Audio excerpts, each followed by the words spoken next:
recognizes Representative Cambensy. Thank you, Madam Speaker. I rise today in support of my bill, House Bill 4346. This bill is personal to me, but by the time I'm done with my speech, I hope it's personal to you too. For 34 years, I've been a type 1 diabetic, and I've had it good. I've had it good because I've always had good health insurance. I've never went without insulin. I've always had access to good doctors to make sure that I stay on track. In fact, the last job I left before coming here, I turned in over 3 months of sick pay because I didn't need it. But when the cost of one vial of insulin for others that might not have health insurance or as good of health insurance goes up 627% in price in 4 years.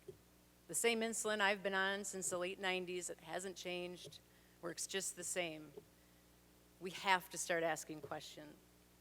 And as mentioned by others in this bill package, when the cost of life or death drugs go up drastically, we know that people will ration or go without. Some have died.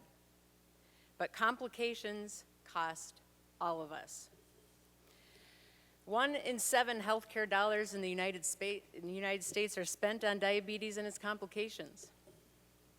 It's a lot of money. But what are the numbers? We might be in a pandemic, but Michigan's diabetes is an epidemic.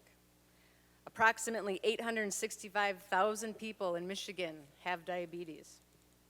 An additional 239,000 people in Michigan have it, but haven't been diagnosed yet.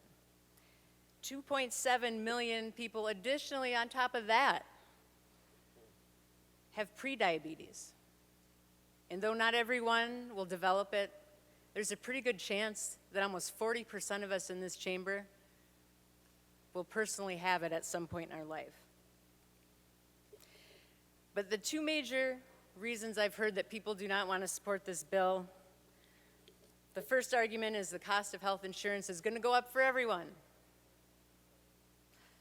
Well, when we actually looked at Colorado, the first state to pass a bill, it's almost identical to mine. When we looked at a review of their regulatory filings from insurance companies, many did not even mention the insulin gap as a factor in their health insurance calculations. In fact, many use the words negligible or de minimis. In Kentucky, that just passed the same bill, their legislative financial analysis was that it was estimated to cost 0 to 80 cents per month additionally. The second argument I hear is the economics. Only 10% of people in Michigan have this. Why should it matter? Because diabetes is expensive. It's 2.3 times higher than those who don't have a similar illness, meaning that those costs are spread out in health insurance plans to everyone. But the total direct medical expenses for diagnosed diabetics in Michigan was $7 billion. One disease. Nationwide, it was $327 billion in 2017.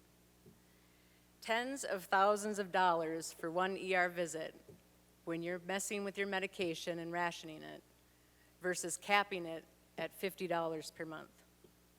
I think most of us know what the answer is.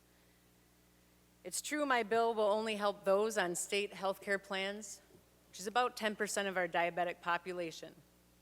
But we have the chance in this legislature today to pass this bill and send a message to Congress that they need to do more to make sure that the cost of these medications go down.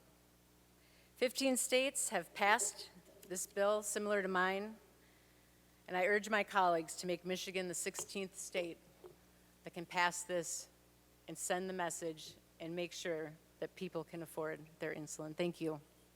Madam Speaker, on the question of final passage of House Bill 4346, there are 91 aye votes, 16 nay votes. A majority of the members elected and serving having voted, therefore, the bill is passed.